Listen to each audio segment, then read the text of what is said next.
Vous écoutez Culture Média sur Europe 1, 9h30, 11h avec Thomas Hill, avec votre invité Thomas Xavier Demoulin et le journal des médias de Julien Pichenet. Et on commence avec les audiences et les chiffres à retenir du week-end, Julien. Alors, pour ce qui est de la Star Academy qui a fini samedi avec ses meilleures audiences de la saison, on y revient dans un instant. Ce week-end, on a particulièrement surveillé, Thomas, les premières émissions week-end de Face à Hanouna. Cyril Hanouna est désormais 7 jours sur 7 sur C8. Ouais. Samedi soir, la dernière partie de Face à Hanouna a été suivie par 813 000 téléspectateurs et dimanche par 930 000 téléspectateurs. Autre événement du week-end, la soirée spéciale crise agricole hier soir sur M6 entre 20h et 21h. Elle a été suivie par 1 900 000 téléspectateurs. 8,9% du public a regardé Karine Le Marchand et les agriculteurs débattre. Du côté des films, hier soir en prime, Blacklight sur TF1 a battu encore de Clapiche sur France 2, 3,9 millions contre 2,6 millions. Europe 1, le journal des médias. Et puis on commence ce journal des médias avec l'info de la nuit. Taylor Swift est entrée dans l'histoire des Grammy Awards. Et lors de cette grande soirée qui est l'équivalent de nos victoires de la musique et qui était diffusée sur CBS et en streaming sur Paramount+, Taylor Swift a remporté le prix de l'album de l'année pour la 4e fois de sa carrière. C'est la première artiste à compter autant de prix dans ce domaine. Elle devance maintenant Frank Sinatra, Stevie Wonder ou encore Paul Simon. Quand même. Ouais, des grands noms. Et surprise, Taylor Swift a reçu son trophée des mains de Céline Dion, qui a quelque peu volé la vedette à tout le monde, parce que depuis qu'elle a annoncé qu'elle souffrait d'une maladie neurologique rare, Céline Dion raréfie ses apparitions médiatiques. C'était un événement. When I say that I'm happy to be here, I really mean it from my heart. Quand je dis que je suis heureuse d'être là, je le dis vraiment du fond du cœur. Salve d'applaudissements, standing ovation. Peut-être que des jeunes auditeurs ne parlent pas anglais, donc je traduis pour eux. Céline Dion donc était en quelque sorte la vedette, la co-vedette avec Taylor Swift de cette soirée des Grammy Awards hier soir. Événement incroyable. Et puis alors on continue en musique avec la 11e saison de la Star Academy qui s'est donc terminée ce week-end. Il était minuit 14 précisément dans la nuit de samedi à dimanche quand Nikos a annoncé la victoire de Pierre sur Julien. C'est donc Pierre qui a gagné le droit d'enregistrer un album. Et au moment de l'annonce des résultats, c'était la fête à Villedieu-les-Paul-Roufigny, ce village de la Manche où Pierre a grandi et où les habitants s'étaient réunis pour suivre la soirée. Je pense à devenir une star internationale. J'aurai plaisir à aller le voir partout où il jouera en France et en Europe. Voilà, super. Merci Pierre, bravo à toi. En effet, c'est une vraie fierté pour la ville. Et grâce à Pierre, grâce à son parcours, il est juste magnifique. Il a un talent magnifique. L'interview réalisée par nos collègues de BFM TV. À ce moment-là, il y avait 3 900 000 téléspectateurs devant TF1.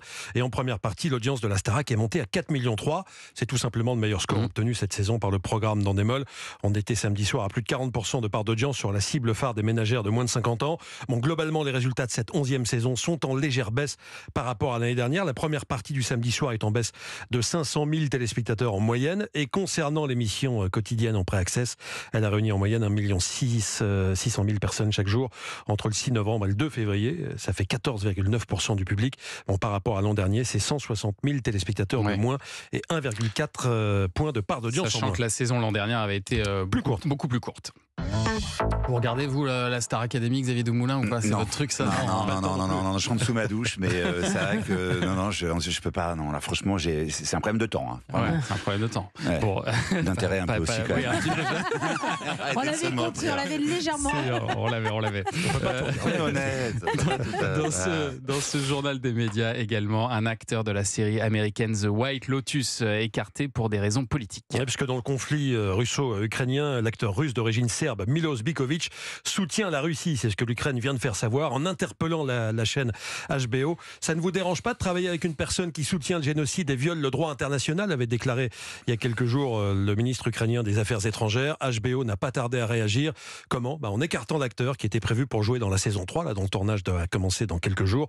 Son rôle sera donc redistribué. Milos Bikovic dénonce une campagne ciblée contre lui. Et puis c'était aussi l'une des infos du week-end. L'animateur Stéphane Bern se lance en politique. Tiens, au moment du remaniement, le nom de Stéphane Bern avait circulé parmi les prétendants au poste de ministre de la Culture. On le sait, c'est pas lui qui a été choisi. L'intéressé avait ensuite expliqué qu'il n'aurait jamais accepté ce poste. La politique ne m'intéresse pas, avait-il dit.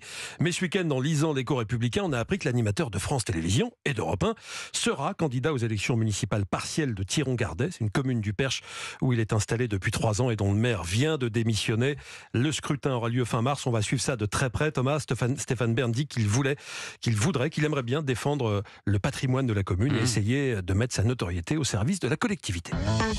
Vous n'avez pas d'ambition politique, vous, Xavier Demoulin? Non. Moi, je cultive mon jardin. Je regarde le monde faire, voilà, déjà. Et c'est ma seule ambition, c'est ça. C'est continuer à regarder le monde agir au quotidien, c'est un plein temps, ça. Et l'écrire, c'est fascinant. Et parfois essayer de l'écrire, ouais. On finit avec un coup d'œil au programme de ce lundi. Ce soir, La Tribu débarque sur TF1. C'est une série en 6 épisodes. Les 2 premiers sont diffusés ce soir. La Tribu, où la vie est quelque peu mouvementée, souvent drôle, il faut le dire, d'une famille recomposée. Camille et Martin, un couple de quadras, viennent de s'installer ensemble avec leurs enfants respectifs. Camille est interprétée par Alix Poisson et Martin par Jonathan Zakaï. C'est un peu le joyeux bordel. Ils se sont installés un peu vite et du coup, il y a finalement des enfants qui se connaissent mal, il y a des ex qui n'en reviennent pas qu'on soit ensemble, il y a tout ce bordel que pas mal de gens connaissent, ils sont passés par là, j'imagine, et du coup, mon personnage essaie d'organiser les choses et évidemment, c'est pas évident, quoi. C'est une comédie, hein, je le rappelle, même si le sujet peut être délicat. Pour l'instant, donc, 6 épisodes sont prévus. Et si ça marche, on fait quoi? J'ai posé la question à Jonathan Zakaï. Écoutez, avec plaisir. Nous, on a été très heureux de faire cette saison. Et si le public est au rendez-vous, on serait très heureux de continuer. Maintenant, voilà, c'est le compte à rebours là, qui a commencé. On attend de voir et on espère. Mais oui, avec plaisir, évidemment. Je ne serais pas surpris que ça marche, Thomas. Les 2 premiers épisodes de La Tribu seront diffusés ce soir en prime sur TF1. On en parlera demain matin avec les audiences. Vous nous donnerez les audiences, bien sûr. Merci Julien pour ce journal des médias dont toutes les infos sont à retrouver dans notre newsletter média. Inscription gratuite sur europe1.fr.